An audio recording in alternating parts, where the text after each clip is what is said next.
Well, hey there, Wildcat fans. Welcome back to another LC Coaches Show. We're talking volleyball once again this week. I'm Brad Welburn, and as always, joined by our women's volleyball coach, Brittany Salloum. Thanks for joining us once again this week. Got so many things to talk about. I think you guys have played like 50 matches since last Wednesday, 52-ish. Something like that. But and you played one last night as well. So it was actually 4, but it seemed like several more than that. But we'll talk about all those, and then the last crazy, the last 3 matches of the year coming up this weekend. So I guess let's start back kind of where we left off last week, as we were preparing to head up to Shreveport to play Centenary last Wednesday. And on a season full of a lot of firsts, you won your first set a few weeks ago. You went 4 sets a couple times and all this sort of thing. First time going 5 sets in a crazy match. It was very exciting to be a part of. So first experience going 5 sets against a team you played before. Yeah. What was that like for you? What did you see out of the team and all that sort of stuff? That was the best they have played, hands down, all season. It was, the energy was different on the court, in the gym, on the bench. The bench did a really great job of giving energy to the court because they were working hard. The court did a great job of keeping their energy up and communicating and over communicating like I ask them to do often. They were relentless. At the last show, we talked about Centenary's one outside who's a very heavy-handed hitter, and they did a really good job of shutting her down for the most part. And once they took her out of the equation, it became difficult for Centenary to do anything. It was very exciting, and it didn't occur to me that we hadn't gone to a 5th set. I mean, I knew that.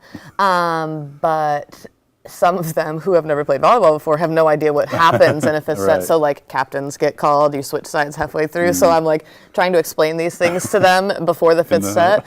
And we got some great pictures. Their little excited faces when they won the 4th set and we were going to 5. I just told that they were supremely frustrated. They had these 2 extremes of emotions with being really excited that they got that far and that they played well, but also, okay, we got that far and then we didn't finish. So close. But like I told them, it took them 7 weeks to get to a 5th set. So I'm not shocked that their first time ever going to a 5th set, they didn't win it. And they didn't quit and they didn't get blown out. I mean, it was 15-9, is that what it was? So it's not like it was 15-1, 15-2. Like, they fought, they battled, and like we always do, we got into a little hole. It was 8 to 2 something. Yeah, before the switch, I think it was like 8 to. No, I think it was closer. It was closer. Okay. And then Centenary kind of pulled away. Went to the so switch many matches since then. Yeah. It wasn't like they got blown out. It was a very, very good match, and so. It was really promising. And then even inside the match itself, you win the 2nd set there, a nice little run at the end there, and then Centenary comes out and has just a crazy thing, 25-9, and he's like, oh, okay, here we go again. But 4th set, you come out and you bounce back quick and get that set to force the 5th. So, I mean, for them to bounce back like that so quickly, I mean, that's got to give you promise towards, what you see from this group of young players. Yeah, definitely. And we discussed before the 4th set, I'm sure that I wasn't happy after the 3rd set, that when you, lose the 1st set, and I don't even remember what the scores were. I need to remember these things. Lose the 1st set, come out the 2nd set, play better, win. And then go out the 3rd set and just get essentially demolished.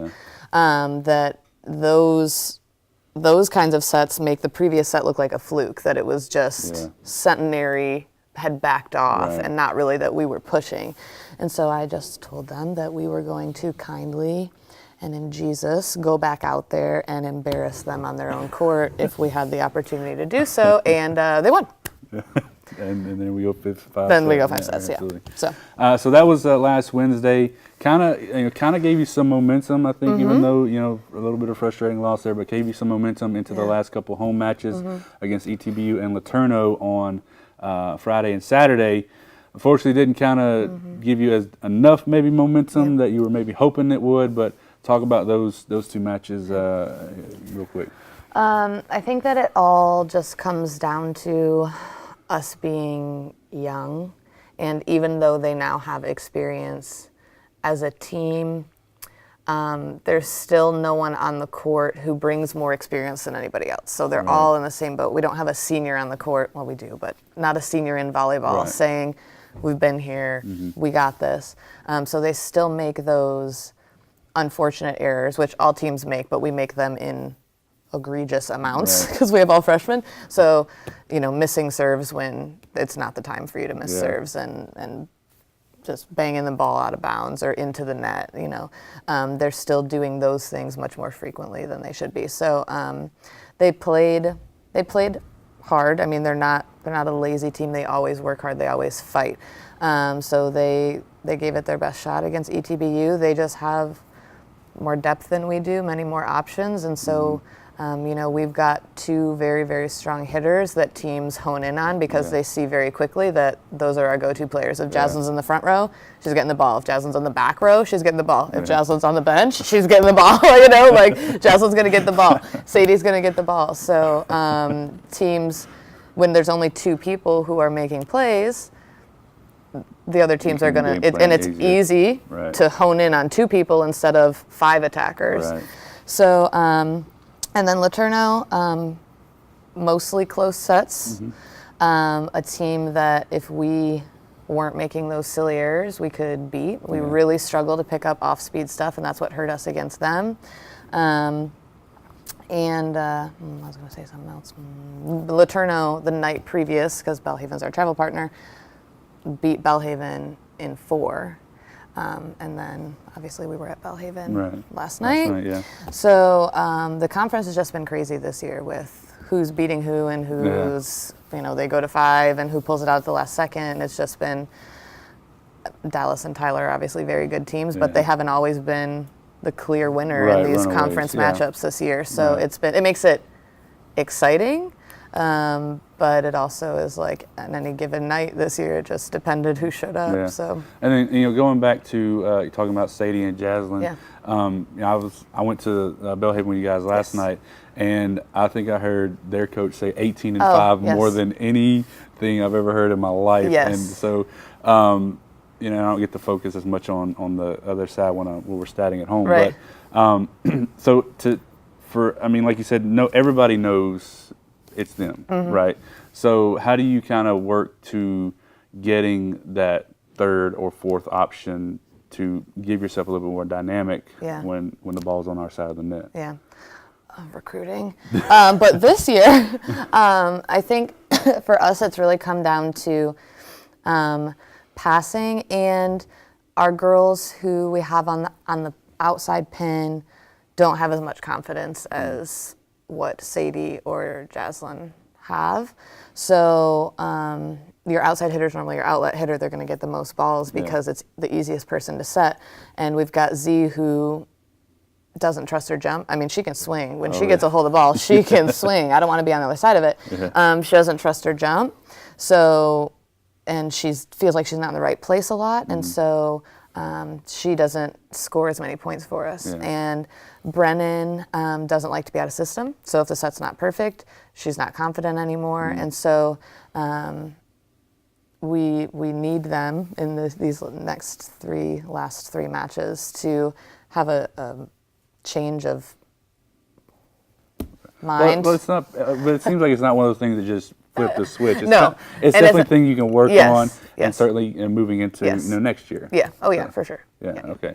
So talk about real quick these last 3 matches. You guys are heading off to Memphis, home of Elvis and all them folks, to play. Yeah. Well, there's a bunch of people in Memphis. Sure. Yeah, I believe they have a large population. It's a big metropolitan area. But you play Rhodes College and another first-year program, University of Mississippi University for Women. And then Fontbonne on Saturday. Which, is that the right way to say it?